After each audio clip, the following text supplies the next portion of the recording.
Hello everyone, this is Peter Brown with a look at your weather for the upcoming period, and I hope you all weathered the howling winds and heavy rain that we had, along with the temperatures in the mid-60s that we saw just this past week. That was something else, wasn't it?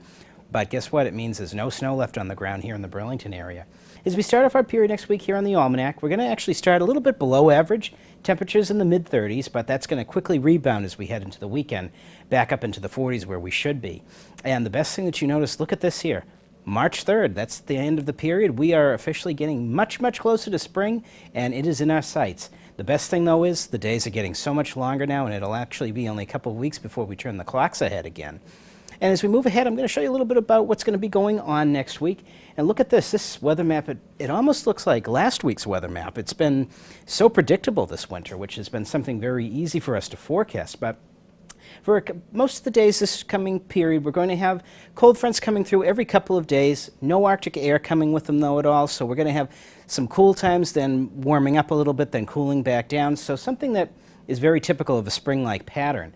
As we get to the end of the period, though, down here, looks like we might have another big storm system coming our way into the Burlington area. It might be starting as some light snow, but looks like by the end of next Thursday, it might be transitioning over to heavy rain again.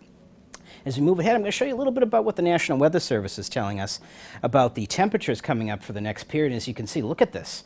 It's almost the entire country is supposed to be seeing above average temperatures. And especially up here in New England, we're supposed to see above average temperatures. And that's pretty much what we're going to see for the next week coming up. I'm going to show you a little bit how much precip we're supposed to be getting.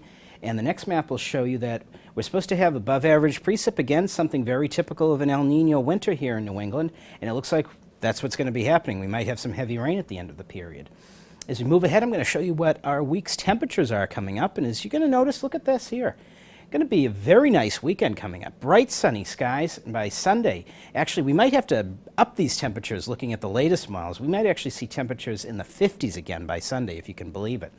Some rain showers coming back on Monday, still mild for this time of the year. Cooling off a little bit by the time we get to Tuesday. And Tuesday, this is election day coming up here. The primary, all the voters going out. It's going to be a little bit cool, but nothing terrible. No snow, no ice, nothing to have to worry about with that. As you can see at the end of the period, the temperatures are going to be about average with some snow starting, maybe transitioning over to heavy rain. But folks, we are heading into March. We are heading into spring. And I hope you have a safe weekend and enjoy the weather.